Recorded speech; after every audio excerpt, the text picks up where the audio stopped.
যদি জামাত কালকে কোনো উল্টা পাল্টা কাজ করে, কালকে জামাতের বিরুদ্ধে বলবো। জামাত ভালো লাগে বিদায় জামাতের পক্ষে আসি। আমি তো কোরআনের রাজনীতি, কোরআন যার সাথে আমি তার সাথে। আমাকে 3 বার অ্যারেস্ট করছে, তার মাঝে একবার করছে আপনাদের কিশোরগঞ্জে অ্যারেস্ট করলো। প্রথমে কটিয়াদি অ্যারেস্ট করে নিয়ে গেল কিশোরগঞ্জ সদরে। ওখানে 1 ঘন্টার মতো বসায় রাখছে। আমার প্রাইভেট কারে আমারে অ্যারেস্ট কইরা আমার প্রাইভেট কারে সরায় না সরায় পুলিশের ব্যানে তুলছে। তা আমি পুলিশরে বললাম, আরে ভাই অ্যারেস্ট করলে করছো কোন কারণে, এসব পরে জানবো। তা আমার গাড়িতে আমি সরি না, পিছে কই না আমরা তোড়েন। আমি নি ফলাই টলাই যাই। আবার কিশোরগঞ্জ থানায় নিয়ে 1 ঘন্টা 1.5 ঘন্টা রেখে তারপর নিচে পাকুন্দিয়া থানায় না ঢুকে আবার বের হয়ে কটিয়াদি। রাতের 1টা থেকে 1:30টার দিকে আমাকে থানায় এনে অনেক কথাবার্তা বললো। ওসি সাহেবরা আমি জিজ্ঞেস করলাম তখন যে আমাকে যে ধরলেন রাতের 8:30, আমার মাগরিবের পরে মাহফিল ছিল কটিয়াদি। এই মাহফিল শেষ করে পরবর্তী মাহফিল পাকুন্দিয়া রওনা দিছি। মাঝখানে একটা বাজার আছে ফুলের ঘাট, নাম শুনছেন? ফুলের ঘাট আমাকে অ্যারেস্ট করে। তা আমি ওসি সাহেবের, কারণ কনস্টেবলের জিগায় তো লাভ নাই, এটি তো আর বুঝবো না, কারণ এডি তো আর অ্যারেস্ট করে না, এটা দিয়ে করাইছে। তো হেরারে কইছে, হেরা করছে, হেরা তো জানেও না কেন করছে। তো ওসিরে জিজ্ঞাসা করলাম আমি কটিয়াদি থানায় এসে, যখন রাতের প্রায় 1টা বা 1:15 বাজে। উনি শীতকাল ছিল, একটা চাদর গায়ে দিয়ে বসে আছে, এত রাত। উনি আমারও বলছে, হুজুর এই যে আপনার আর জ্বালা, সারাদিন ডিউটি করছি, এমন আবার আমনেরে ধৈর্য আনন্দ লাগবে, ওই জন্য বইয়ে রয়েছি। তা আমি বললাম যে ওসি সাহেব অপরাধটা কি? কই অপরাধ তো জানি না, কিন্তু সোহরাব সাহেব কইছে, একটা এমপি আসিল না দুষ্ট, এখন জেলে আছে। তখন সে এমপি ছিল, বললো সোহরাব সাহেব, এমপি সাহেব বলছে আপনাকে অ্যারেস্ট করার জন্য। হুজুর আপনি এই এলাকায় ওয়াজ না করলে হয় না? আমি তো আপনারে চিনি, আপনার কি ওয়াজের অভাব আছে? আপনি অন্য জেলায় ওয়াজ করেন। তা আমি বললাম, আজীব কথা তো, যে আমি ওয়াজ করলে আমাকে অ্যারেস্ট করতে হবে, এগুলো আপনি কি বলতেছেন ওসি সাহেব? পরে আবার বলতেছে, হুজুর ঠিক আছে আমরা আপনাকে ছেড়ে দেব, আপনি এলাকায় আর দয়া করে আসেন না। তো পরে আমার একটা সাদা কাগজ দিল, সাদা কাগজ দিয়ে বলে আপনি একটু এখানে লিখেন যে আমাকে জিজ্ঞাসাবাদের জন্য থানায় আনা হয়েছিল এবং সসম্মানে আমাকে ছেড়ে দেয়া হয়েছে। এতটুকু লিখে আপনি এটা সিগনেচার করেন। এই কাগজটা আমার কাছে থাকলে কমপক্ষে আমি জবাব দিতে পারবো যে আপনাকে ছেড়ে দিছি এবং আপনাকে আনছি, দুইটাই হলো, দুকুল রক্ষা হলো। আমার ভাইরা দেখেন, এ 15 বছর আমি 3 বার অ্যারেস্ট হলাম, এরপরও কি আল্লাহর জমিনে আল্লাহর আইন লাগবে? কোরআন ছাড়া কারো আইন মানি না, এই কথা থেকে চুল পরিমাণ সরেছি? সরি নাই। এখানে মাহফিল করতে দেবেন এক জায়গায় করবো, আরেক জায়গায় দেবেন আরেক জায়গায় করবো, কোথাও দেবে না, জেলে দেবে, জেলখানার কয়েদিদের কাছে এই ওয়াজি করব। কেন? আখেরাতে যেন রাসূলের মামলা না খাই। রাসূলের মামলাটা কি? রাসূলুল্লাহর মামলা হলো ওয়াকালার রাসূল ইয়া রাব্বি ইন্না কওমি ইত্তাখাযু হাযাল কুরআনা মাহজুরা। কিয়ামতের দিন আল্লাহর আদালতে রাসূল বলবো, আমার আল্লাহ, আমার জাতি, আমার উম্মত, তারা আমার রেখে আসা কোরআনটারে তারা বাদ দিছে, অথচ এই কোরআনের জন্য আমি নবী পাথরের আঘাত খেয়েছি, আমার দাঁত ভেঙ্গে দেয়া হয়েছিল। এই কোরআনের প্রচারে আমি তায়েফে গিয়া এমন রক্ত দিছি, আমার গায়ের একটা পশমের জায়গা বাকি ছিল না যেখানে রক্ত লাগে নাই। এই কোরআন আমি বিজয়ী অবস্থায় রেখে এসেছি। আমার উম্মত ছিল মাত্র 1.25 লাখের মতো আমার সাহাবী। যদি 1.25 লাখ নিয়ে আমি কোরআন বিজয় করতে পারি, বাংলাদেশে ছিল তারা 18 কোটির মাঝে 16 কোটি মুসলমান, তো তারা কোরআনটা বিজয় কেন করে নাই? আমি মামলা দিলাম। ভাইয়েরা শুনেন ভালো কইরা, বউ বাচ্চা আমাদেরও আছে। জেলখানা গিয়ে রিমান্ডে নিয়ে ফিটাইলে আমি ব্যথা পাইতাম না? ওই যে আমার এখানে ধরলো রাত 8টা বাজে, নির ছাড়লো রাতের 1টা বাজে, এই যে ঘুরাইছে, আমার বেজ্জতি ফিল হয় নাই?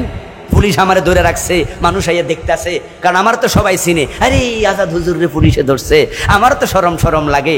সেদিন পরের দিন ছিল হরতাল, আমি চলে গেলাম, পরে আমার ছেড়ে দেওয়ার পরে কুমিল্লা মাহফিল ছিল, হরতাল থাকাতে আমি ভাবলাম রাতে রাতে কুমিল্লা চলে যাই, সকালে তো গাড়ি চলবে না। কুমিল্লা গিয়া শ্বশুর বাড়িতে উঠলাম, উঠে দেখি টেলিভিশনে বৈশাখী আপনার 21 টিভি তখন ছিল, 21 টিভি মাঝখানে কিছুদিন বন্ধ ছিল, তখন চলমান দেখি স্ক্রিনে উঠতেছে কুমিল্লার জামাত নেতা ডক্টর হই নাই তখন, আমি পিএইচডি শেষ হয় না আমার, আবুল কালাম আজাদ কিশোরগঞ্জে গ্রেপ্তার। এই যে আমরা ফিল করি আমাদের বেজ্জতি হয়, কষ্ট হয়, ধরলে পিটাইলে ব্যথা পাই, এরপরও কোরআনের কথা এতটা সিরিয়াসলি কেন বলি, কম্প্রোমাইজ কেন করি না? কারণ রাসূলের আদালতে মামলা খাইয়া হাসরে ধরা খাওয়া বেশি জটিল না দুনিয়া জটিল? জটিল কোনটা বেশি? কোনটা বেশি জটিল? আখিরাতেরটা বড় জটিল, ওটা বড় জটিল। কথা যেহেতু স্যার একটু বলি অনুভূতির জন্য, বুঝের জন্য বলি, মুসলমান বোঝো। সাভার একটা মসজিদে জুমা পড়াইছি 14 বছর। একদিন রাতের বেলায় দেখি আমার হুজরায় গিয়ে গড়া ঠাস ঠাস করে আওয়াজ করতেছে, একজন করান আসছে জোরে, টিনের একটা ইয়ে ছিল, আপনার গেট ছিল, হুজুর হুজুর এরকম শব্দ। আমি শব্দ শুনে বুঝলাম আমার কোনো মুসল্লি ঠিক এই জাতীয় শব্দে আমাকে ডাকবে না, আমাকে ইজ্জত করে আলহামদুলিল্লাহ, কিন্তু ক্যাডারে এই শব্দে ডাকছে। গেঞ্জি গায়ে, গামছাটা গায়ে দিলাম, দরজা খুলে দেখি পুলিশের লোক খাড়ে আছে, একজন পুলিশ কনস্টেবল। উনি আমারে বলছে আপনি হুজুর? আমি বললাম জি। বলে আপনার এসপি সাহেব ডাকে। আমি বললাম এসপি সাহেব কোথায়? বললো বাহিরে। তখন আমি বললাম পাঞ্জাবি গায়ে দেই? হ্যাঁ পাঞ্জাবি গায়ে দেন। আর মনে মনে ভাবছি যেহেতু এসপি আসছে অ্যারেস্ট করবে না, কারণ অ্যারেস্ট করার জন্য দারোগার উপরে কেউ আসে না, ও সিও এসে অ্যারেস্ট করে না। তা আমার তো কমন সেন্স আছে, আমি বুঝি যে এসপি যেহেতু আসছে আজগা কমপক্ষে বিপদ হওয়ার সম্ভাবনা নাই, তাই আমার অন্তরে টেনশন নাই। কিন্তু প্রথমে পুলিশ দেখে একটু টেনশন হয়েছিল, বেড়া মনে ধরতে আইছে। এসপি শুনে বুঝছি যে আজকে ধরবে না। পরে বাহিরে গেলাম, মসজিদ আমার হুজরার রাস্তার উপরে গেলাম, ওখানে গিয়ে দেখি 30-40 জন পুলিশ, অনেকগুলা, বিশাল এক লরির মাঝে ওরা নাইমা দাঁড়ায় আছে লরি। এসপি সাহেব আমাকে নামছি, আরে সালাম দিল, সালাম দিয়ে মুসাফা করলো, করে বললো আমি ওমক এসপি, উনি আপনার ঢাকা রেঞ্জের। তা আমি আমার কার্ড দিলাম মানিব্যাগ থেকে বের করে। উনি বলে আপনি ডক্টর, পিএইচডি হোল্ডার? আমি বললাম জি। করে মাশাআল্লাহ, বড় শিক্ষিত মানুষ আপনি, তো আপনার বিরুদ্ধে এত অভিযোগ কেন? আমি বললাম স্যার কিসের অভিযোগ? বলে আপনি নাকি সারাদিন সরকারের বিরুদ্ধে ওয়াজ করেন। আমি বললাম যে স্যার এ কথা ঠিক নয়, আপনাকে যারা রিপোর্ট করেছে ঠিক রিপোর্ট দেয়নি, আপনি মুসলমানের সন্তান, আপনার প্রতি আমার আহ্বান যে আপনি একদিন সিভিলে এসে আমার এখানে জুমা পড়বেন।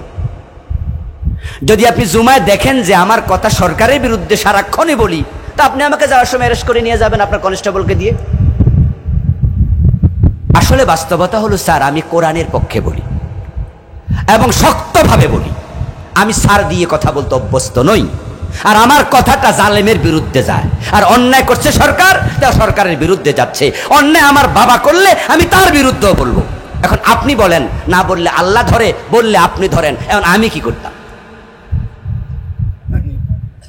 আল্লাহর বান্দা এই কথা শুনে আমারে বলতেছে, হাসি দিয়ে বলতেছে হুজুর কথা কিন্তু ঠিক, আমরাও তার শখে ধরতে আসি নাই, আমরা উপর থেকে চাপ মারে। কারণ আপনারা আলেম ওলামারা, আপনারা আসলেই তো ইসলামের কথা বলেন বিদেই তো আমরা কিছু শিখে আসি এখনো, আমরা আপনাদের থেকেই তো শুনে শুনে ইসলাম শিখি। তবে হুজুর আপনিও বাঁচেন আমারও বাঁচান। উনার কথা আর 7-8 বছর আগের কথা বলছি, আরো আগে, হয়তো 2013-14 দিকে। আপনিও বাঁচেন আমারও বাঁচান। তা আমি কই আপনার পরামর্শ কি? পরামর্শ হলো হুজুর কইয়েন, তবে একটু নরম নরম কইরা কইয়েন। আচ্ছা আপনারা বলুন তো, কোরআনের কথা যদি কোরআনের পক্ষে না বলে হাসরের ময়দানে রাসূল মামলা করে, সেদিন মামলা থেকে ছুটাবে কে? আমার বন্ধু যারা জমিনটাকে জবরদখল করে রেখেছিল, আল্লাহ নিজে তাদের উপর অসন্তুষ্ট হলেন। এবার বিএনপি দাবি করতে পারবে না 5ই আগস্টের বিপ্লব আমরা করছি, জামাত ইসলাম দাবি করতে পারবে না 5ই আগস্টের বিপ্লব আমরা করেছি, নেজাম ইসলাম, হেফাজত ইসলাম, খেলাফত ইসলাম দাবি করতে পারবে না 5ই আগস্টের বিপ্লব তারা করেছে। ছাত্ররাও বলতে পারবে না যে আমরা এই কাম করছি, কারণ তাদের দাবির মাঝে তো এটা ছিলই না। তারা কইছে কোটা সংস্কার। এরপর যখন রাজাকার ফাজাকার বলল, পোলাপান গেছে খেপা খেপা, রাস্তায় নামছে। আর উনার ফেটুয়া বাহিনী পুলিশ তাদেরকে কি বুকের মাঝে কি করা শুরু করছে? ওই সাইদ রংপুরে মনে আসেনি, খারাইছে দিছে গুলি করে। পোলাপান গেছে আরো খেপা। পৃথিবীর ইতিহাসটাই হলো যুবকদের আন্দোলন কখনো ব্যর্থ হয় না। এখন তারা রাস্তায় নেমে দিল 9 দফা। 9 দফার পরে যখন আবার গুলি চালালো, তখন 9 দফা হয়ে গেল কয় দফা? সেখানে ছিল সরকারের পদত্যাগ চাই। তারা কিন্তু বলেন নাই সরকার পালিয়ে যাক, বলছে পদত্যাগ করেন। প্রধানমন্ত্রীর কাছে পদত্যাগ চাইলো, কিন্তু প্রধানমন্ত্রী ফালাইলো। হেরা কি ফালাইতে কইছে? আচ্ছা, আপনারা ফালাইতে কইছিল? প্রধানমন্ত্রী এভাবে 300 এমপি লইয়া পালাইয়া যাক, এটা কি আমরা চাইছি? উনি তো এই দেশের মানুষ, পালাবে কেন? আমরা বলি নাই পালান, কিন্তু তারে ফালাইতে কইছে কেডা? সেনাবাহিনীর প্রধান জেনারেল ওয়াকার, উনার আত্মীয় বাস্তি জামাই। উনি কইতেছে ম্যাডাম 45 মিনিট সময় আছে, এর চেয়ে বেশি আর 1 মিনিটও, তাড়াতাড়ি ফলান। রান্না করা ভাত নিজে খাইয়া ফলানোর সময়টাও দেয় নাই। হেলিকপ্টারে করে পালিয়ে যেতে হলো। তার অন্তরে ভয় ঢুকাইয়া দিছে কে? আল্লাহ ফলাফানরে কইছে, এই তোরা কি চাইলি? পদত্যাগ? না, আমি এটা চাই না।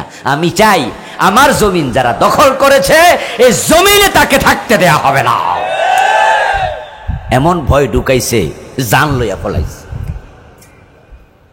আচ্ছা, পলাইছে 5 তারিখ, 4 তারিখও কি বুঝছিল পলান লাগবো? যদি বুঝতো যে বেটা দাড়ি কামাইয়া ফলাইতে চাইছিল, এ বেটা তো হেলিকপ্টার লইয়া 3 তারিখে ফলাইতো। আপনারাই বলুন তো, যিনি দাড়ি মারি কামাইয়া পলাইতে চাইছে, বেটা কি গরিব না ধনী? হেলিকপ্টার নিয়ে পলানোর মতো পয়সা আছে না নাই? তাহলে 4 তারিখ 5 তারিখ এভাবে পালাতে হবে বুঝতেও পারে নাই। এটা কোরআন মাজিদের আর একটা আয়াত। আল্লাহ তাআলা বলছেন, আখাযনাহুম বাগতাতান ফাইদা হুম মুবলিসুন। কোরআন শরীফের আয়াতে আছে। কোরআন এমন একটা কিতাব, এটা কখনো পুরান হবে না। এটা সবসময় নতুন থাকবে। এটা বর্তমানের সাথে, ভবিষ্যতের সাথে, অতীতের সাথে হুবহু মিলতে থাকবে। সুবহানাল্লাহ পড়েন। কোরআন কাল কালাম। আল্লাহর কাছে কি অতীত ভবিষ্যৎ বলতে কোনো কাল আছে? জানেননি আপনারা? আল্লাহর কাছে কাল হলো একটা, সেটার নাম বর্তমান। অতীত তার কাছে হয় যে ভুলে যেতে পারে। এই জন্য গত 5 দিন আগে কি দিয়া ভাত খাইছেন দুপুর বেলায় কইতে পারবেন নি? কইতে পারবেন? আরে গত পরশুটাও তো মনে নাই। আমাদের অতীত হয় আমরা ভুলে যাই। আগামীকাল কি খাবেন বলতে পারবেন? ভবিষ্যতের ব্যাপারে জানিয়ে না, কিন্তু আল্লাহ তাআলা সব জানেন। উনার জানার মাঝে কোনো ভ্রান্তি নাই, ভুল এবং ভুলে যাওয়ার কোনো সম্ভাবনাও নাই। তাই আল্লাহর কাছে সব হলো বর্তমান কাল, আর কোরআন হলো সে আল্লাহর কথা। তাই এটা সব কালের সাথে হুবহু মিলতেই থাকবে। আল্লাহ তাআলা বলছেন, ফালাম্মা নাসু মা যুকিরু বিহি। ভূমিকাতে আমি কথাগুলো বলার পিছনে কারণ কি, একটু পরে কারণটা বলে মূল আলোচনায় ঢুকবো। কারণ জালেমদের পরিণতি দেখে আমরা যারা বেঁচে আছি, আমাদেরও শিক্ষা নেওয়া দরকার আছে কিনা? কারণ আমরাও তো মাঝে মাঝে জালেম হইয়া যাই। একটু পয়সাওয়ালা হলে বাড়ির প্রতিবেশী গরিব, ওর উপর জুলুম চালাই। একটু ধনীর ফোলা যদি গরিবের মাইয়া বিয়া করে, নিজের বউরে আর বউ মনে করে না, কাজের মেয়ের মতো খাটায়। কথা না শুনলে লাঠি দিয়ে পিটানি শুরু করে। ওই যে হাল চাষ করে বাড়িতে আইছে, হাতের মাঝে যে গরু ফিনাইলে লাড়ি, হেডা দিয়ে বউ ফিডা। এমন কিছু জালেম আছে না? আচ্ছা, যে বউডারে ফিরাইলো এই বউ যদি বেড়াচ্ছে দনির মাইয়া হইতো, ফিরাইতো নি? ও দোস্ত, এলাকার চেয়ারম্যানের মাইয়া বিয়া করছে একজন কৃষক, গরিবের ছেলে, কোনো না কোনো ভাবে বিয়াটা হয়ে গেছে। বলুন তো, চেয়ারম্যানের মাইয়ারে এ গরিবের ফোলা লাঠি দিয়ে ফিরাইতে ডরাইব না? চিন্তা করবো না যে বাজারে যাবো কেমনে বিকালে, ও বেটারা তো ফতে ফেলাই ফিরাইব। তাহলে জুলুমটা কে করে? জুলুম করে মূলত যাদের শক্তি বেশি, অর্থ বেশি, ক্ষমতা বেশি তারা। তাই মাঝে মাঝে আমরাও জালেম হয়ে যাই। অন্য জালেমের পরিণতি দেখে আমাদেরও শিক্ষা নিতেই হবে, আমরা যেন কখনো জালেম না হই। ও দোস্ত আমার, দেখুন তাকাই আল্লাহ বলে ফালাম্মা নাসু মা যুকিরু বিহি, আমি আল্লাহ তাদেরকে যে অর্ডার করেছিলাম, যে নসিহত দিয়েছিলাম, যখন তারা আমার নসিহা ভুলে গেল, আল্লাহ বলছে আমি ক্ষমতা দেই, ক্ষমতা দেওয়ার পরে আমার নেয়ামত পাইয়া নেয়ামতের শুকর গুজার হবে, ঠিক না? নেয়ামত পাইছো, শুকরিয়া করো। আমরা শুকরিয়া না করে জুলুম করি, কামটা কি ঠিক?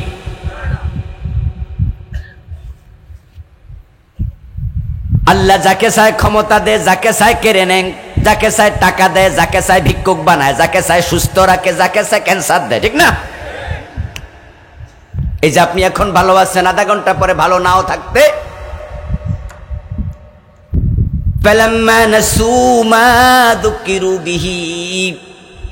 আমি যে নসিহত করেছি, তাদেরকে যে নসিহত করা হলো তারা ভুলে গেল।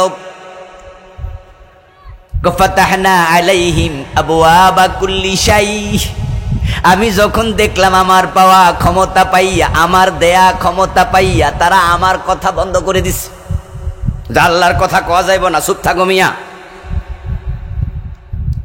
আচ্ছা, আমাদের দেশের হিন্দুরা তাদের মন্দিরে যে মূর্তি পূজা করে, তাদের যে বিভিন্ন অনুষ্ঠান করে, কীর্তন করে, আমাদের সরকারের কি সাহস আছে কোনো হিন্দুর কীর্তন বন্ধ করে দিব? বন্ধ করলে ইন্ডিয়া কানে ধরে লাগবে। মোদি ওখানতে লাল টেলিফোন লইয়া ধমক মারে, কিন্তু আমাদের মাহফিল বন্ধ করলে কেউ তো ধমক মারেন না। এজন্য কত মাহফিলে 15 বছর আমার বন্ধ হয়েছে, 100-র উপরে হবে ধরেন, অসুবিধা নাই। আল্লাহ কয় যখন আমি দেখি আমার ক্ষমতা পাইয়া আমার বিরুদ্ধে চলে গেল, কোরআনের কথা বন্ধ করে দেয়। আল্লামা সাইদিকে 13 বছর জেল খাটাইলো, ঠিক না? উনার হাতে কয়েক হাজার কাফের মুসলমান হয়েছিল। যদিও নিয়ে 13 বছর কোরআনের ময়দানে থাকতেন, আরো কয়েক হাজার মুসলমান হতো। আল্লাহ বলে আমি এটা দেখা আমি নেয়ামত আরো বাড়াইয়া দেই। আল্লাহ খুব বুদ্ধিমান। আল্লাহ কয় আমি নেয়ামত কমাই না, যখন দেখি বাড়াবাড়ি শুরু করছে, অন্যায় করছে, আমি রশিতে আবার ঢিল দিই। ফাতাহনা আলাইহিম আবওয়াবা কুল্লি শাই, কোরআনের আয়াতের অর্থ বলতেছি। তারা যখন আমার নসিহত, আমার উপদেশ ভুলে গেল, আমি নেয়ামতের দরজা আবার খুলে দিলাম, নেয়ামত আরো দিলাম, আরো দিলাম, আরো দিলাম। হাত্তা ইযা ফারিহু বিমা উতু, আমার নেয়ামত পাইয়া এবার যখন তারা আনন্দে লাফাইতে শুরু করলো, হুজুররা কয় বলে অন্যায় করলে আল্লাহ ধরে, কই ধরে, আমি তো আরো বেশি সুযোগ পাইতাছি, হুজুরদের কথা ফাও। এই চিন্তা মাথায় ঢুকে যায়, তারা আনন্দে আরো লাফায়, আরো ধর্মু, আরো মারমু, আরো জেলে দিমু।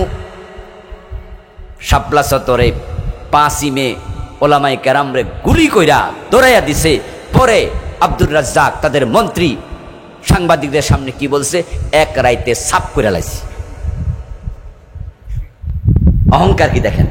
আল্লাহ কয় যখন দেখি তারা লাফাইতে শুরু করে, আখাযনাহুম বাগতাতান, তখন আমি হঠাৎ করে এবার ধরি। ফাইদাহুম মুবলিসুন, তখন তারা যে কই পালাইব, ইন্দুরের গর্ত খুঁজে পায় না, তারা হয়ে যায় কিং কর্তব্য বিমূঢ়। যে এখন কি করি, এখন কি করি। তখন এবার শয়তান আইয়া কয় যে মিয়া দাড়ি কামাই লাও। আচ্ছা, আপনারা এখন বেড়া কি শখে দাড়ি কামাইছে? আচ্ছা, এত লম্বা দাড়ি হইতে সময় লাগে নাই ভাই? এবং দাড়ি আমরা যারা রাখি আমরা কত যত্ন করি। এই যে দেখেন না, আমারটি লাল না, লাল করতে কষ্ট হয় না? আমার দোস্ত দাড়ি যাদের লম্বা সাদা হোক, কত আশ্রয়, কত সুন্দর, কত যত্ন, কত টাইম। এই যে বেড়া কামাইলো, শখে কামাইছে, ওই শয়তানে আইয়া কইছে তাড়াতাড়ি কামা, তাহলে তোরে আর কেউ বুঝবে না তুই যে হেডা দরবেশ। আল্লাহর কথা কেমনে মিলে? ফাইদাহুম মুবলিসুন, কয় তারা আমি ধরলে তখন কি যে করব, কয় আর হুঁশে থাকে না। যে আল্লাহ তাআলা 15 বছর পরে আমাদেরকে মুক্ত করলেন, এখন আলহামদুলিল্লাহ বাংলাদেশে শত শত মাহফিল প্রতিদিন হয়, অনুমতি নিতে হয়। দেশটা মনে হয় যেন একটা পাথরের নিচ থেকে মুক্তি পাইছে, ঠিক না? পাথরের নিচে ঘাস লতা পাতা যদি ফইরা থাকে, দেখবেন যে এটা গায়ের চামড়া হলুদ হইয়া যায়, ঠিক না? রোদ পায় না, বাতাস পায় না, তখন এটা জুলমের ভিতরে থাইকা একবারে বইটা যায়, হলুদ মলুদ হয়ে যায়। ওই পাথরটা সরাই দিলে 5-7 দিন 10 দিন পরে দেখবেন এটা আবার সতেজ হয়ে গেছে। 5 তারিখের পরে ইসলাম ওয়ালারা এই দেশে আবার মাথা তুলে দাঁড়িয়ে গেছে।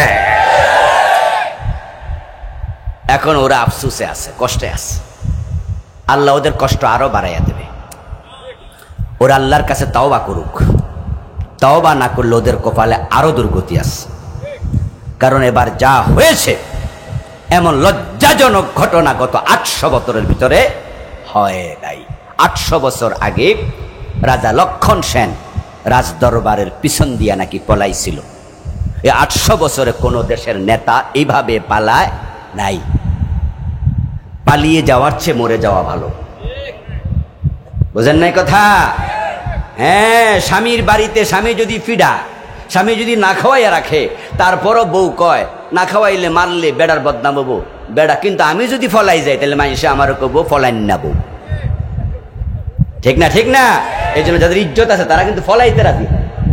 অন্যরা কয় এই তোরে তোর স্বামী এত মারে, ফলাই যা, দূর ফলাইলে মানুষে কি তা করবে, ঠিক না? তো মারে যে মারলে বেড়া জালেম, সে জবাব দিব, কিন্তু আমি ফলামু না, আমার মান সম্মান আছে না। যারা ফলায় বুঝতে হবে ওর ইজ্জতি নাই, এই বেজ্জতি করছে কে? সাবধান মুসলমান, সাবধান, জুলুম করবেন না। আল্লাহ তৌফিক দান করুন। প্রিয় ভাইয়েরা, আমি আপনাদের সম্মুখে পবিত্র কোরআন মাজিদ থেকে সূরাতুস সফের 9 নম্বর আয়াতে কারিমা তিলাওয়াত করেছি। আল্লাহ তাআলা তৌফিক দিলে এখান থেকে সংক্ষেপে কিছু কথা বলবো ইনশাআল্লাহ। সূরাতুস সফের 9 নম্বর আয়াতে মূলত আল্লাহ তাআলা যে মেসেজটা দিলেন সেটা হচ্ছে প্রিয় নবীকে দুনিয়াতে তিনি কেন পাঠালেন। রাসূলুল্লাহ সাল্লাল্লাহু আলাইহি ওয়াসাল্লাম এই পৃথিবীতে কোন উদ্দেশ্যে এসেছেন, তার জীবনের প্রধানতম লক্ষ্য কি, এটা উম্মত হিসাবে আমাদের জানার প্রয়োজন আছে কিনা? আছে? হ্যাঁ, অবশ্যই জানতেই হবে। নামাজ পড়তে হলে যেমন ওযু করতেই হয়, আপনি উম্মত থাকতে হলে নবী কেন এসেছেন সেটা আপনাকে জানতেই হবে। কারণ নবীকে মানা, অনুসরণ করা আমাদের জন্য নফল না ফরজ। তো যাকে মানতে হয় তাকে জানতেই হবে। মানা আগে না জানা আগে?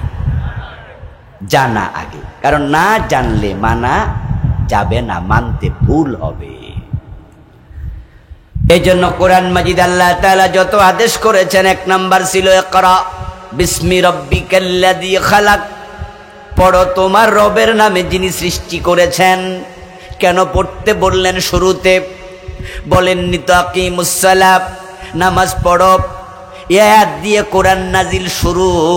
আল্লাহ করতে পারতেন, করেননি। কুতিবা আলাইকুমুস সিয়াম বলে কোরআন নাজিল শুরু করতে পারতেন, করেননি। ইকরা দিয়ে কেন শুরু করলেন? কারণ হলো মানার জন্য জানা লাগে, এলেম ছাড়া মানতে গেলে ভুল হবেই, আর ভুল হলে আমল কবুল হবে না। এই জন্য আল্লাহ বলছে আগে জানো। আর জানার সাথে পড়ার সম্পর্ক, না পড়লে জানা যায় না। এই জন্য আল্লাহ বলছে পড়ো পড়ো পড়ো, জানো। তাই আমরা আলহামদুলিল্লাহ কোরআন পড়ি। আমাদের বাচ্চাদেরকে আমরা একবারে ছোট বয়সে যখন তারা হাঁটতে শিখে ভালো করে তখনই আমরা মক্তবে পাঠাই, ঠিক না? আপনারা পাঠান তো? পাঠাবেন। গ্রামে এখনো তো মক্তব আছে, আলহামদুলিল্লাহ আছে না? এগুলো আপনারা বাঁচাইয়া রাখবেন। আপনারা যারা আছেন মুরব্বীরা, আপনারা আলহামদুলিল্লাহ এখানে বিভিন্ন মসজিদের সভাপতি, সেক্রেটারি, মসজিদের মেম্বার, কোষাধ্যক্ষ আপনারা আছেন। আপনার মসজিদে যেন আপনি বেঁচে যতদিন থাকেন মক্তব বন্ধ হতে না পারে। হুজুরদেরকে অনুরোধ করবেন যে হুজুর এটা চালান। হয়তো আমরা পয়সা করে আপনাকে বেশি দিতে পারবো না, কিন্তু আপনার এই খেদমতের কারণে আল্লাহর কোরআন দুনিয়ায় বেঁচে থাকবে। মক্তব বন্ধ হয়ে গেলে কোরআন বেঁচে থাকবে না, কোরআন পড়া উঠে যাবে। আমাদেরকে আমাদের মা, আমাদের বাবা ছোট্টকালে মক্তবে পাঠাইছে, মক্তব দিয়ে আমাদের পড়ালেখা শুরু। আমার বন্ধু, কোরআন আল্লাহ যেহেতু পড়তে বলেছেন 1 নম্বরে, তাই জীবনের প্রথম কাজ হবে আল্লাহর কোরআন শেখা, আল্লাহর কোরআন পড়া। পড়লে জানতে পারবেন ইসলাম কি। এজন্য আল্লাহ তাআলা প্রিয় নবী মুহাম্মদুর রাসূলুল্লাহ সাল্লাল্লাহু আলাইহি ওয়াসাল্লাম কেমন ছিলেন, কি করেছেন, তার চরিত্র কেমন, তিনি কি, কোরআন মাজিদে রাসূল প্রসঙ্গে আয়াত নাজিল করেছেন অসংখ্য। আমার রাসূলুল্লাহর চরিত্র নিয়ে আল্লাহ নিজে কোরআনে পঞ্চমুখ হয়ে বেকুল হয়ে প্রশংসা করেছেন। ইন্নাকা লাআলা খুলুকিন আযীম। ও নবী মুহাম্মদ, আপনাকে আমি দুনিয়ার সর্বশ্রেষ্ঠ চরিত্রে অধিষ্ঠিত করেছি। আমাদের নবীর মতো চরিত্রবান মানুষ পৃথিবীতে দ্বিতীয় জন নাই। উনি দুনিয়ার সেরা মেধাবী, সেরা বুদ্ধিমান, সেরা বিচক্ষণ, সেরা প্রাজ্ঞ মানুষ, সেরা পণ্ডিত, সেরা সমরবিদ, সেরা রাজনীতিবিদ, সেরা বিচারক, সেরা স্বামী, সেরা বাবা, সেরা বণিক, সেরা বন্ধু, সেরা স্বামী। উনি যত দিক আছে, বিভাগ আছে, সব বিছুনার রোল নাম্বার 1। ইন্নাকা লাআলা খুলুকিন আযীম। এই নবীকে আল্লাহ পৃথিবীতে কেন পাঠালেন সেটা আমরা এজন্যই জানব, কারণ আমরা তার উম্মত। উম্মতের ডিউটি হলো, কর্তব্য হলো, নবী যা বলেছেন উম্মত সেটা বলতে থাকবে, নবী যা করেছেন উম্মত সেটাই করতে থাকবে। নবী কোন পা দিয়ে মসজিদে ঢুকছে, আমরা কোন পা দিয়ে ঢুকি। নবী কোন কাতে ঘুমাইছে, আমরা কোন কাতে ঘুমাবো। নবী কোন হাতে খাইছে, আমরা কোন হাতে খাবো। নবী মসজিদে ঢুকতে যে দোয়া পড়ছে আমরা সেটাই পড়ি, আবার টয়লেটে ঢুকতে যেটা পড়েছে আমরা মসজিদেরটা টয়লেটে লাগাই না, সেখানে আবার সেটাই পড়ি। নবী যা করেছেন উম্মত সেটাই করবে। নবী হলেন মডেল, নবী হলেন আইডল, নবী হলেন নামুযাজ, নবী হলেন উসওয়া, নবী কুদওয়া, নবী ইমাম। তিনি ইমামুল মুরসালিন, ইমামুল আম্বিয়া। তিনি আমাদের জন্য আদর্শ। তিনি যা করলেন, যা বললেন, যা ভাবলেন, যা চিন্তা করলেন, জীবনের লক্ষ্য যেটা বানালেন, আমরা পুরাটা জীবন তার মতোই সাজাবো। যদি আপনি সেই চিন্তায় নিজেকে গড়তে পারেন তাহলে রাসূলুল্লাহর বক্তব্য, এমন উম্মত জান্নাতে আমার সাথে ঢুকবে।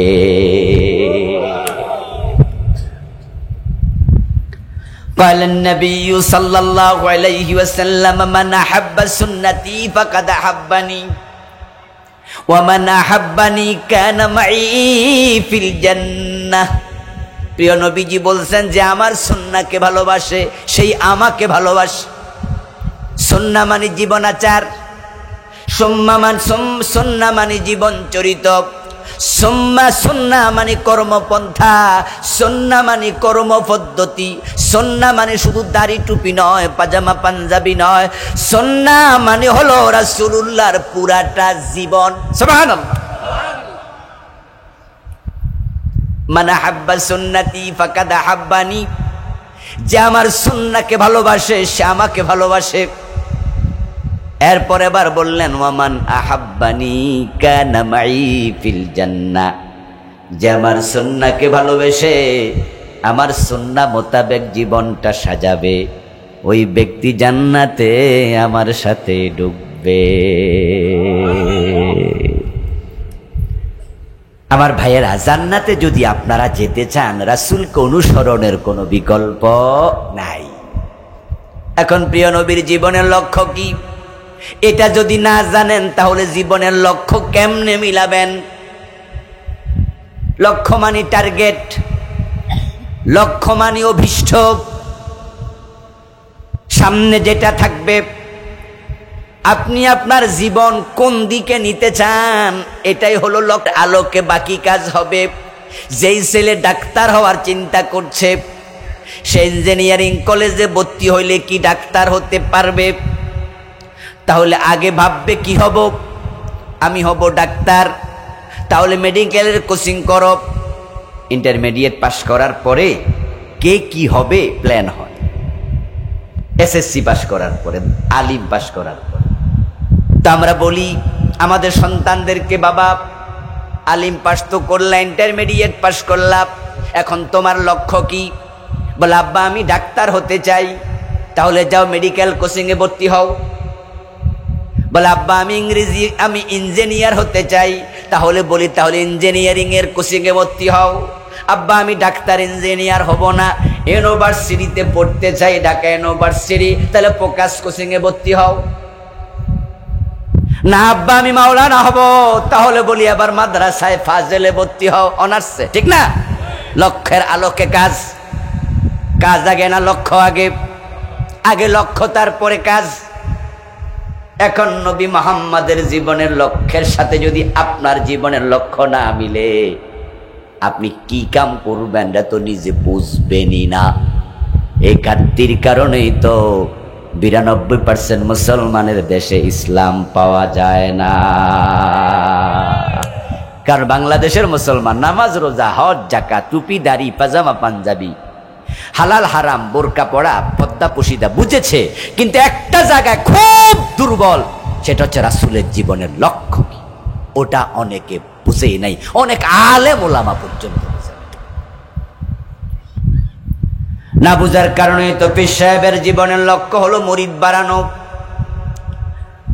বক্তার জীবনের লক্ষ্য হলো মাহফিলগুলো কেমনে আরো সুন্দর হয়, খতিবের জীবনের লক্ষ্য হলো এমন খুতবা দেমু মিম্বার যেন না ছড়ে, মুতামিমের লক্ষ্য হলো আমার মাদ্রাসা আছে উলা দাওরা বানাতে হবে। এক একজন এক একটারে লক্ষ্য বানালাম, যার কারণে তো মুসলমান আছে 92%, টুপিওয়ালা আছে লাখ লাখ, পাঞ্জাবিওয়ালা পায়জামাওয়ালা নামাজওয়ালা তাবলিগ জামাত পীর বুজুর্গ সব আছে, কিন্তু হাইকোর্টে ইসলাম নাই, সুপ্রিম কোর্টে ইসলাম নাই, গণভবনে ইসলাম নাই, বঙ্গভবনে ইসলাম নাই, অর্থনীতিতে ইসলাম নাই, সমাজনীতিতে ইসলাম নাই, রাজনীতিতে ইসলাম নাই, শিক্ষানীতিতে ইসলাম নাই। দেখেন নামাজ রোজা সব আছে, জাগা মতো ইসলামটা নাই। কি ঝামেলাটা হয়েছে বুঝা নিয়ে। আমাদের দেশে 53 বছর হাইকোর্ট চলছে, সুপ্রিম কোর্ট, জজ কোর্ট চলছে। আপনাদের কিশোরগঞ্জ জজ কোর্ট আছে কিনা? আচ্ছা, কোরআনের আইনে বিচার হয়েছে কয়দিন? খেয়াল করেন, দেশের সবচেয়ে বড় জায়গা বিচারালয়, সেখানে বিচারকরাও কিন্তু অধিকাংশ মুসলমান। ঠিক না? বাংলাদেশের ইতিহাসে সিনহা ছাড়া আর কোন বিচারপতি হিন্দু প্রধান বিচারপতি ছিল আমার জানা নেই, এবং হিন্দু মিয়ারে হেরাই বসাইছে। কিন্তু এর আগে সুপ্রিম কোর্টের প্রধান বিচারপতি হিন্দু হয়েছে আমার জানা নাই। কিন্তু উনারা ক্ষমতা এসে 15 বছরে যত আকাম করছে, এইটা একটা আকাম ছিল। আচ্ছা, দেশে কি মুসলমান বিচারপতির অভাব পড়ছিল? হিন্দু প্রধান বিচারপতি বানাইছে। এবং নেত্রীর ছেলে জয় মিয়া আমেরিকা থেকে একবার স্ট্যাটাস দিল, তিনি বাংলাদেশে একজন হিন্দু প্রেসিডেন্ট দেখার অপেক্ষায় আছেন। তার ফেসবুক থেকে সে লিখেছে।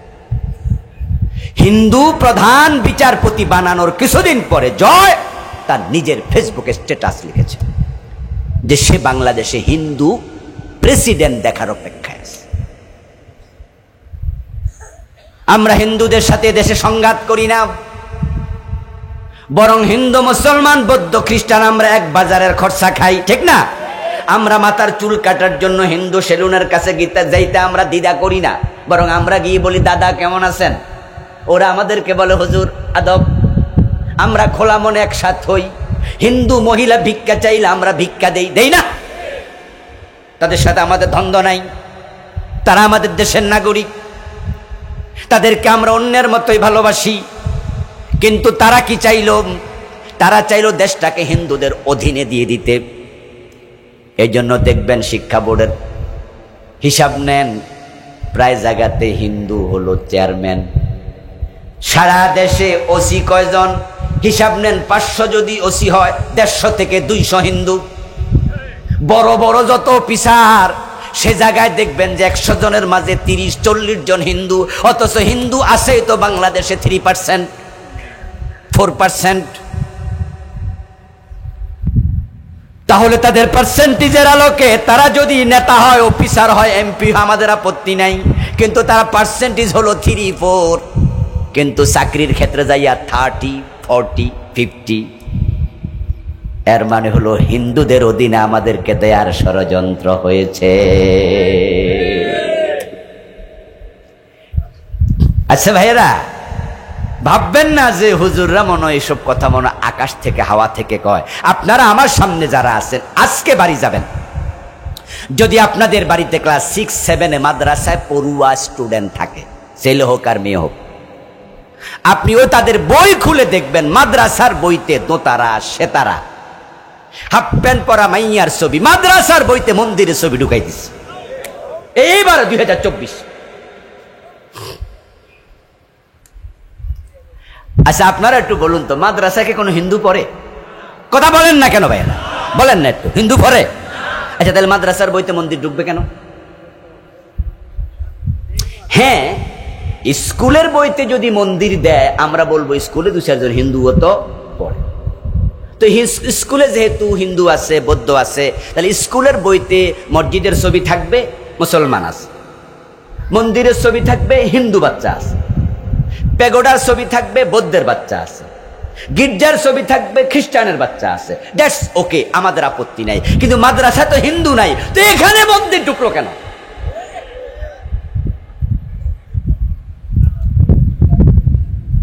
আল্লাহ কি এমনে রাগ করছে? এই যে আমি শুরুতে এতক্ষণ কইছি 10-15 মিনিট বুঝাইছি, আল্লাহ এমনে খেপে নাই, এমন খেপা খেপছে রে ভাই। আল্লাহ এত রাগ করছে, আন্ডা বাচ্চা সফলাই গেছে। সামনে অবস্থা আরো খারাপ হবে, কিন্তু এই জন্য তাওবা করেন তাড়াতাড়ি। আপনারা তো অনেকে ওই দলের লোক আছেন, আমনও তাওবা কইরালেন, বলেন যে আল্লাহ হেরার লগে আমি আন নাই, কারণ না হয় হেরারে ধরছে একরকম, আপনারে ধরবে আরেক রকম। গজব থেকে আপনিও বাঁচতে পারবেন না, কারণ এমন কাম করছে যে কাজে আকাশওয়ালা রাগ করে ফেলছে। না হয়ে 15 বছরে দেখেন আমরা আলেম ওলামা যারা আছি, হ্যাঁ আমরা আপনারা জেলে নিছেন, আমাদের মাহফিল বন্ধ করে দিছেন, আমাদেরকে 2-4 জনরে ফাঁসি দিছেন, গুলি কইরা মারছেন, কিন্তু আমরা কি দেশ ছেড়ে পালান লাগছে? আমরা কিন্তু হুজুররা আমরা ঠিকই ছিলাম, এখনো আছি। তো আপনারা ফলান কেন? আসমানওয়ালার রাগ হয়ে গেছে। প্রিয় নবী মুহাম্মদ সাল্লাল্লাহু আলাইহি ওয়াসাল্লামকে অনুসরণের বিকল্প নাই, তাকে অনুসরণ করতে হবে। রাসূলের জীবনের লক্ষ্যের সাথে আমরা আমাদের জীবনের লক্ষ্য মিলাতে ব্যর্থ হলাম, যার কারণে বিচারক, প্রধান বিচারপতি হিন্দু। যেই মুসলমান দেশে প্রধান বিচারপতি হিন্দু হবে, ওই কোর্টে কোরআনের আইনে কখনো রায় হবে নাকি? ইসলাম দিয়ে চলে না, টিওনো অফিস চলে না, ডিসি অফিস। নবী মুহাম্মদ সাল্লাল্লাহু আলাইহি ওয়াসাল্লাম যখন 10 বছর মদিনার প্রেসিডেন্ট ছিলেন, যারা জানেন একটু আওয়াজ করে বলুন তো, আমার রাসূল মন মতো দেশ চালাইছে না কোরআন মতো চালাইছে? কোরআন মতো দেশ চালানো নফল না ফরজ? তো বাংলাদেশ 53 বছরে কোরআন দিয়ে কয়দিন চলেছে? এই ফরজ যে বাদ দিলেন, সব মানুষ আল্লাহর সামনে দাঁড়াতেই হবে আসামির কাঠ গড়াতে। 53টা বছর একটা দিনও কোরআন দিয়ে দেশটা চললো না, অথচ আমরা পরিচয় দিই আমরা সব মুসলমান। রাসূলুল্লাহ জীবনের লক্ষ্য বুঝতে ব্যর্থ জাতি, যার কারণে ঝামেলা হয়েছে। রাসূলের জীবনের লক্ষ্য আপনার জীবনের লক্ষ্য হবে টার্গেট মিলান, সামনে যা থাকবে এটাই হলো আইডল, যাকে অনুসরণ করা হয় সেটাই হলো নামুজাজ নমুনা ওসওয়া কদওয়া। আমরা যখন আমাদের মা বোনের ব্লাউজ সিলাই, আমরা পর্দা যারা করি আলহামদুলিল্লাহ, আমাদের মা বোন বউ পর্দা করে, আমরা তাদেরকে টেইলারের কাছে স্বাভাবিকত পাঠাই না, বরং তার গায়ের একটা ব্লাউজ, তার একটা পেটিকোট, ছায়া, তার কাপড়, আমরা টেইলারের কাছে জামাটা নেই, মহিলা হোক আর পুরুষ হোক, নিয়ে আমরা বলি এই যে জামাটা দিলাম এই জামা দেখে আর একটা জামা সিলাইয়া দেন। এখন টেইলার কি করলো, আমার বউয়ের লম্বা জামা, আমার বউয়ের বোরকা, সেটা মিলাইলো, মিলে আরেকটা সিলাইয়া দিল। প্রথম যেটা দিছি এটা হলো আইডল, এটা হলো আদর্শ, পরেরটা হলো তার অনুসারী, ঠিক না? এই জন্য হে ফিতা নিয়ে আগেরটা মাপছে, লম্বা 32 ইঞ্চি, সাইডে 13 ইঞ্চি। এবার সে নতুন কাপড় কাটার সময় 32 এবং 13তে কাটে, কারণ হুজুর তো আবার যখন নিব তখন তো আগেরটার সাথে মাপ। নবী মুহাম্মদকে আল্লাহ দুনিয়ার সেরা চরিত্র দিয়া আমাদের সামনে রাখছে, রেখে এবার আমাদেরকে বলছে কুল ইন কুনতুম তুহিব্বুনাল্লাহ ফাত্তাবিউনি। সুবহানাল্লাহ। ও দুনিয়ার মানুষ, কল তুমি নবী মুহাম্মদ বলে দাও, দুনিয়ার মানুষ শোনো, ইন কুনতুম তুহিব্বুনাল্লাহ, তোমরা যদি আল্লাহকে ভালোবাসো, ভালোবাসতে চাও, আল্লাহর ভালোবাসা পেতে চাও, ফাত্তাবিউনি, আমি নবীকে অনুসরণ করো, নবীকে অনুসরণ করো। নবী আপনার সামনে, আপনি থাকবেন নবীর পিছনে। নবী হবে আপনার জন্য ট্রেন গাড়ির ইঞ্জিনের মতো, আপনি হবেন পিছনে বগি ডাব্বার মতো। ইঞ্জিন সামনে থাকবে, বগি তার পিছনে থাকবে। এবার ইঞ্জিন বগির সাথে নিজেকে অ্যাটাচ করে দেবে, তাহলে ইঞ্জিনের দায়িত্ব টেনে টেনে ঢাকা থেকে চিটাং নেবে। নবী মুহাম্মদকে সামনে রেখে আপনার আমার দায়িত্ব উনার মতো করে জীবন সাজাইয়া নবীর সাথে লেগে যাওয়া, নবী টেনে টেনে আল্লাহর জান্নাতে নিয়ে যাবে। কানা মাই ফিল জান্নাহ।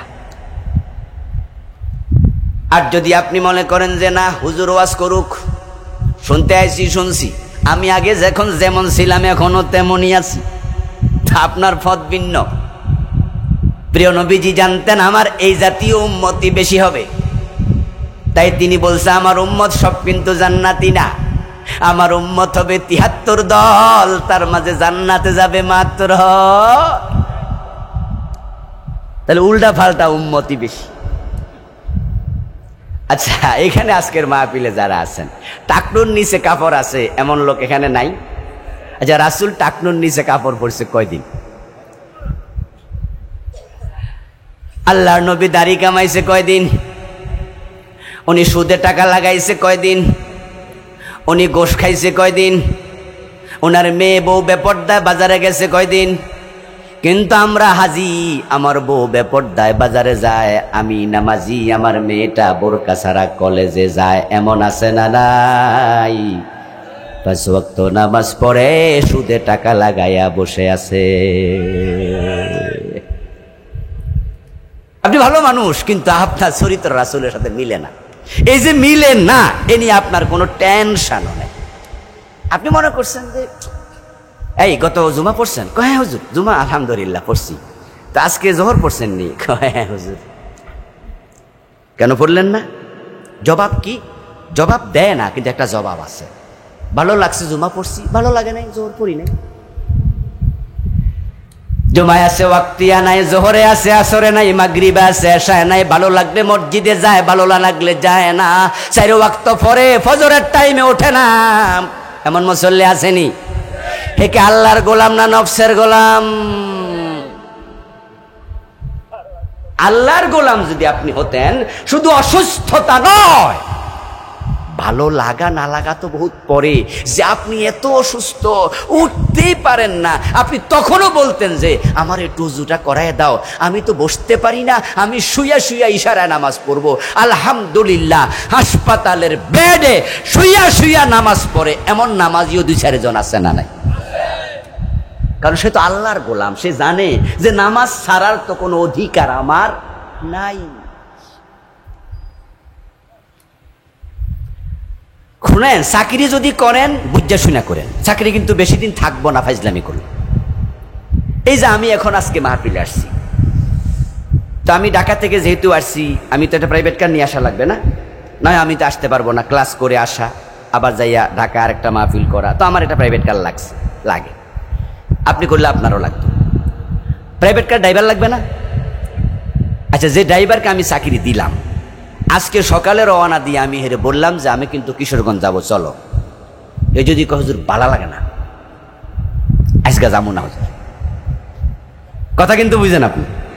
আমি কইলাম যে আমার কিশোরগঞ্জ মাহফিল, চলো। হে উত্তর দিল, হুজুর শরীরটা বেশি, মনটাও সুবিধা না হুজুর, আজকে যাবো না হুজুর, আমরা জানগা। তা আমি কইতাম যে কি তারে কষ্ট, আমি গাড়ি চালাই বুঝি কিশোরগঞ্জ মাহফিলে যেতাম।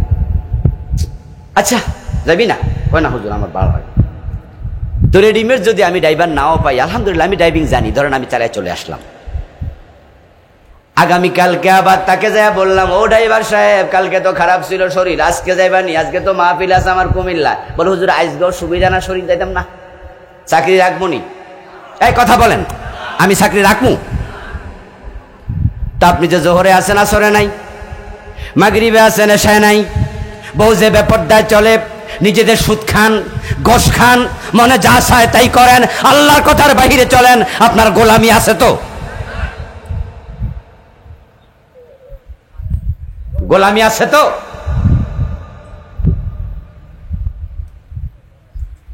জিজ্ঞাসা করলে তো বলেন আমরা কার গোলাম? বাহ বাবা, এই যে একসাথে কয় আল্লাহর, তাহলে সুদ খান কেমনে? বলছেন না, আরে আল্লাহর গোলাম হলে ঘুষ খান কেমনে? চাকরি আসেনি, গোলামি আসলে আসেনি। আল্লাহ কিন্তু খুব চালাক, এই জন্য হাসরের ময়দানে জান্নাত দেওয়ার আগে আল্লাহ বলবে ফাদখুলি ফি ইবাদি ওয়াদখুলি জান্নাতি। আল্লাহ আগে বলবে, এই হাসরের মাঠের লোকেরা, আমার গোলামের কাতারে লাইন ধরে খাড়াও। এরপরে এবার যারা দাঁড়াইতে পারবে ওদেরকে বলবে ওয়াদখুলি জান্নাতি, এবার জান্নাতে ঢোকো। তো আপনারা যারা এরকম মাঝে মাঝে নিজের মতো চলেন, মাঝে মাঝে কোরআন মতো চলেন, যখন যা ভালো লাগে আপনি ওই লাইনে খাড়াইতে গেলে ফেরেশতা বাইরে সোজা করে নেবেন।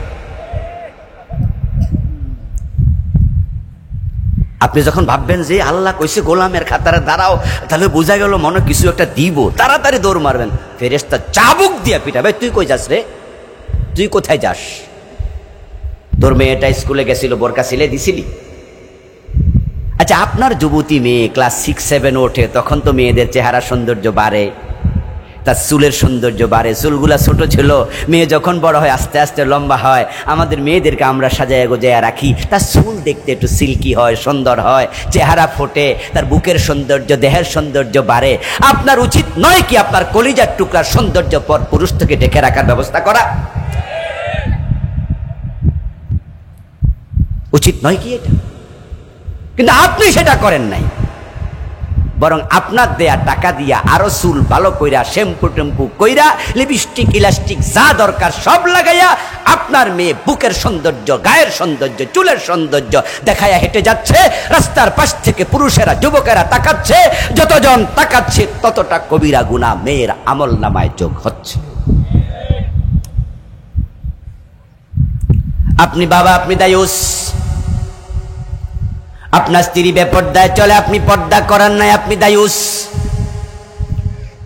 যে সমস্ত লোকের বউ পর্দা করে না, এগুলা এত হতভাগা যে বউয়ের সৌন্দর্য হে যা দেখে পাবলিকে দেখে এর চেয়ে বেশি।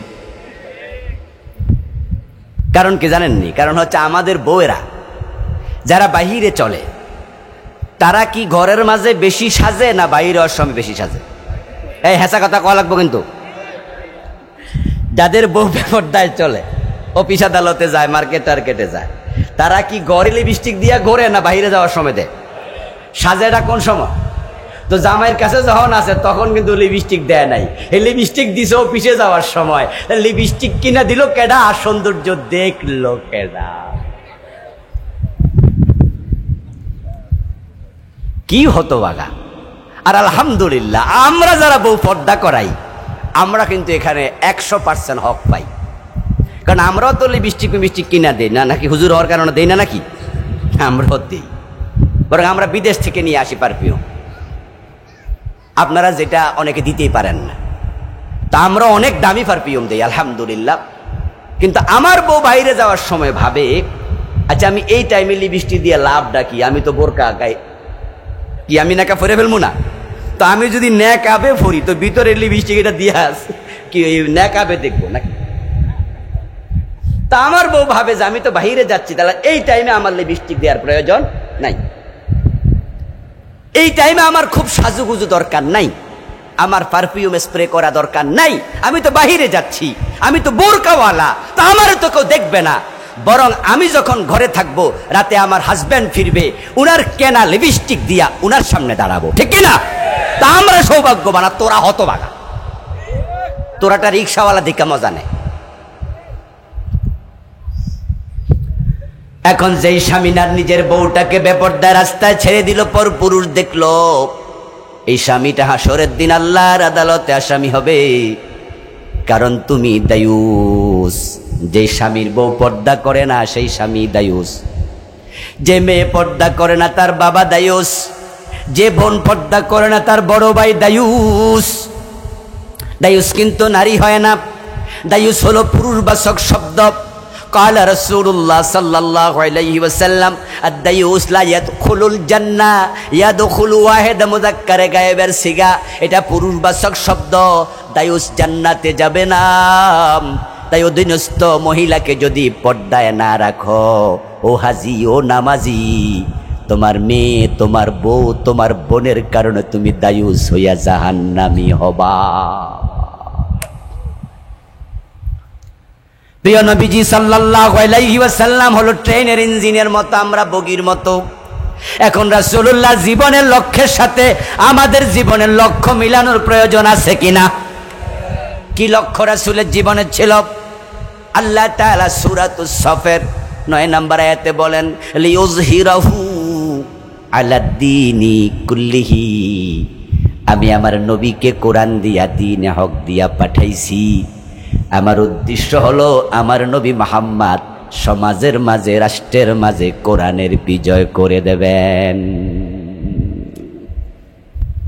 হুয়াল্লাযী আরসালা রাসূলাহু বিল হুদা ওয়া দীনিল হক লিইউযহিরাহু, আমার নবী এই দ্বীন হকের বিজয় করবে। বিজয় বিজয়। ইসলাম এসেছে বিজয়ী হওয়ার জন্য, ইসলাম পরাজিত হতে আসেনি। قال النبي صلى الله عليه وسلم الاسلام يعلو ولا يعلى, ইসলাম বিজয়ী হতে এসেছে, পরাজিত হতে নয়। প্রিয় নবীজি সাল্লাল্লাহু আলাইহি ওয়াসাল্লাম 23 বছর চেষ্টা করে ইসলামকে পরিপূর্ণ বিজয়ী অবস্থায় রেখে তারপর ইন্তেকাল করেছেন। সুবহানাল্লাহ। রাসূল যখন ইন্তেকাল করেন, আপনারা একটু জবাব দিয়েন, রাসূল যখন ইন্তেকাল করেন ইসলাম তখন কি পরাজিত ছিল না বিজয়ী ছিল? এই 53 বছরে আমরা বেঁচে আছি 92% মুসলমান। বাংলাদেশে ইসলাম কি বিজয়ী না পরাজিত? তা আল্লাহর কাছে কি জবাব দিবেন? কি জবাব দিবেন? আল্লাহর হাবিব যখন ইন্তেকাল করেন তখন চোর ধরে হাত কাটা হতো, ডাকাত ধরে শুলে দেয়া হতো, জেনা করলে পাথর মারা হতো, অবিবাহিত হলে 100 বেত লাগানো হতো। রাসূল যখন ইন্তেকাল করেন তখন মদ পান করলে 80 বেত দেয়া হতো। হযরত ওমর নিজের ছেলেটাকে রেহাই দেন নাই, 80 বেত দিয়েছেন। এই 53 বছরের বাংলাদেশে মদখোর 80 বেত দিয়েছি আমরা কয়দিন? রাসূলের ইসলাম কেমন, আমাদের ইসলাম কেমন? আরে ভাই, এটার কারণে ঠকছে কাটা জানেন? ঠকছেন আপনারা, আমরা ঠকছি। দুনিয়া তো ঠকতেছি, আখেরাতে তো মায়ের খাই আর সোজা হয়ে যাওয়া লাগবে। রাসূল মামলা দেবে তার কিছু উম্মতের বিরুদ্ধে, এটা আল্লাহ কোরআনে বলেছেন। এবং বাংলাদেশের লোকেরা মামলার আসামি হবে বেশি। আমরা এই মামলার আসামি না হওয়ার জন্য কথাগুলো বলছি, চেষ্টা করে যাচ্ছি। গত 15 বছরে যতই মাহফিল বন্ধ করুক, যতই মামলা দেখ, এবার আসুন আর একটু সামনে আগাই। আমরা আপনারা যারা আজকের মাহফিলে আসি, আমাদের যতটুকু নেকামল অতটুকু দিয়ে নাজাত পাবো, নাকি রাসূলের সুপারিশ দরকার? রাসূলুল্লাহর শাফাত দরকার আছে না নাই? তো যেই নবীর শাফাতের জন্য দোয়া করি, যে নবীর শাফাতের আশা করি, ওই নবী যদি বলে আল্লাহ আমার এই উম্মত কোরআনের পক্ষে আসে নাই, সে কোরআন ছেড়েছে, দেশ চালাইছে কোরআন ছাড়া, সমাজ চালাইছে কোরআন ছাড়া, অর্থনীতি, সমাজনীতি, রাজনীতি, শিক্ষানীতি, তার আদালত, অফিস সব কোরআন ছাড়া চালাইছে, অথচ আমি তো কোরআনটা তার কাছে রেখে এসেছি, তার বিরুদ্ধে আমি মামলা দিলাম, তুমি বিচার করো। তো নবীর শাফাতের আশায় আছি, নবী নিজে যদি মামলা দেয় সেদিন উপায় কি?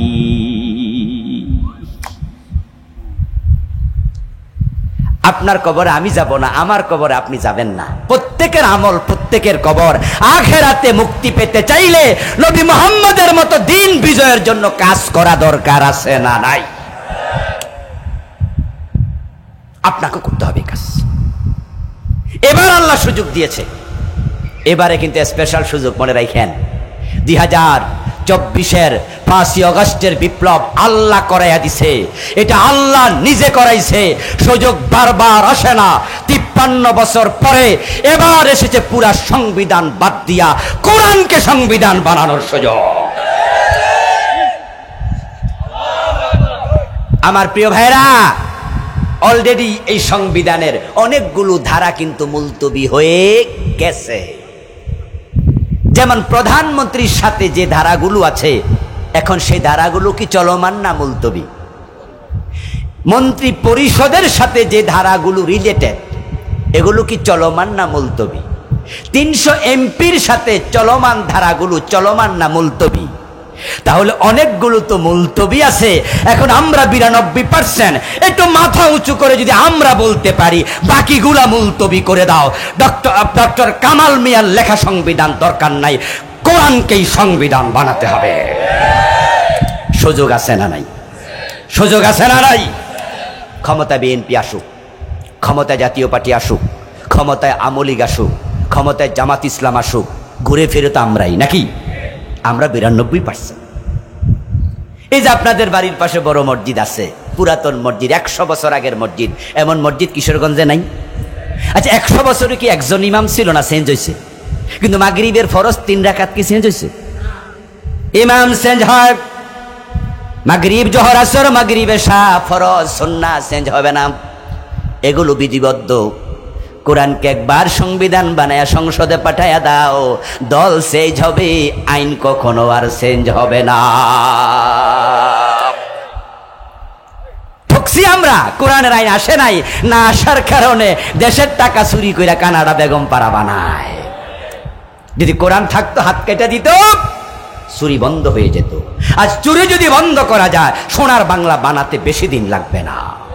এই সুরগুলার কারণে দেশটা গরিব হয়ে আছে, এতটা ফতুর হয়ে গেছে। গত 15 বছরে দেশের টাকা এতটা পাচার হয়েছে, ব্যাংকে এখন একসাথে 5 লাখ টাকা দিলে চেক ফিরিয়ে দেয়। গিয়ে দেখবেন প্রায় ব্যাংক ফিরিয়ে দেয়। আর দেবে নাকি? নেত্রী বলছে উনার ফিয়ন কত কোটি টাকার মালিক, সবাই দিয়ে জানেন। আচ্ছা, ফিয়ন যদি 400 কোটি টাকার মালিক হয়, তাহলে বাড়িওয়ালা কত কোটি টাকার মালিক? হিসাব ছাড়া, হিসাব ছাড়া। ও প্রিয় ভাইয়েরা, এরকম নেতা খেতা যারা 1000 কোটি টাকার মালিক হয়ে গেছে, একটা অ্যাসালম কোম্পানি, অ্যাসালম গ্রুপ এদেশের ব্যাংকিং খাতকে ডিস্ট্রয় করে দিয়েছে, ধ্বংস করে ছেড়ে দিয়েছে। এখন কিভাবে বন্ধ করবেন এসব? যদি কোরআনের আইন না আসে, চোর ধরে হাত কাটার বিধান আপনারা চালু করতে না পারেন, তাহলে পরে যারা আসবে তারাও চুরি করার সম্ভাবনা আছে না নাই? কারণ তাদের পেটেও তো অনেক ক্ষুধা, ক্ষুধা তো আর কম নাই। ঠেকাবেন কেমনে? লোভ আছে, শয়তান আছে। ওরা তো সব আল্লাহর ওলি, তাহাজ্জুদ গুজার না, চান্স পাইলে তো আবার খাবে। তো জাতির পরিবর্তন হবে কেমনে? এই জন্য আমরা ইমাম চেঞ্জ হোক, মসজিদের 3 রাকাত মাগরিব যেন চেঞ্জ না হয়, সবাই মিলে একটা সুখ তুলি। 53 বছর দেখেছি, সব দল দেখা শেষ। আগামীর বাংলাদেশ হোক কোরআনের বাংলাদেশ।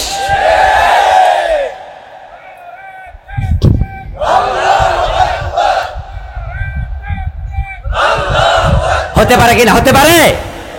এ চিন্তা রেখে আগান। যদি হয় হোক, না হলে আখেরাতে কমপক্ষে মামলা খাওয়া লাগবে না। আল্লাহকে বলবেন যে আল্লাহ, আমি কিন্তু তোমার নবীর জীবনের লক্ষ্যে আমার জীবনের লক্ষ্য বানিয়ে কোরআনের আইন কায়েমের কাজই করেছি। আল্লাহ তাআলা আমাদের সকলকে সে তৌফিক দান করুন, বলি আমিন। প্রিয় ভাইয়েরা, কিছু প্রশ্ন আছে, জবাব দেব, সংক্ষেপে দেব। আজানের সময় হয়ে গেছে, আজান শুরু হলে আমরা মোনাজাত করে শেষ করে দেবো ইনশাআল্লাহ। এখানে যাওয়ার পথে হাই স্কুলের সামনে আমার গাড়ি আছে, ওখানে ড্রাইভার সাহেব আছে। আমার লেখা নতুন একটি বই এসেছে, গতকালকে মোড়ক উন্মোচন করেছি, 1 সপ্তাহ আগে হাতে এসেছে। বইটি প্রিয় নবীর জীবনীর উপরে লেখা। যেমন ছিলেন প্রিয় রাসূল সাল্লাল্লাহু আলাইহি ওয়াসাল্লাম, রাসূল দেখতে কেমন, চরিত্র কেমন, সব লিখেছি দলিলের ভিত্তিতে আলহামদুলিল্লাহ। পরকাল নিয়ে আছে 400 পৃষ্ঠার একটি বই। শিরকের আছে, বিদাতের আছে, সলাতের আছে। ড্রাইভার সাহেব থেকে বইগুলো সংগ্রহ করার আহ্বান জানাচ্ছি। কোনো মুসলমান যদি মদের জিনিস বিক্রি করে ব্যবসা হবে না? মদ বিক্রি করা, উৎপাদন করা, খাওয়া সবটাই হারাম, করা যাবে না। মসজিদ কমিটি কি মদের আড্ডায় যেতে? মসজিদ কমিটি মদের আড্ডায় যাবে কেন? আর যে যা সে কমিটি থাকবে কেন? ঠিক না? ওরে বাদ দিয়ে দেবেন।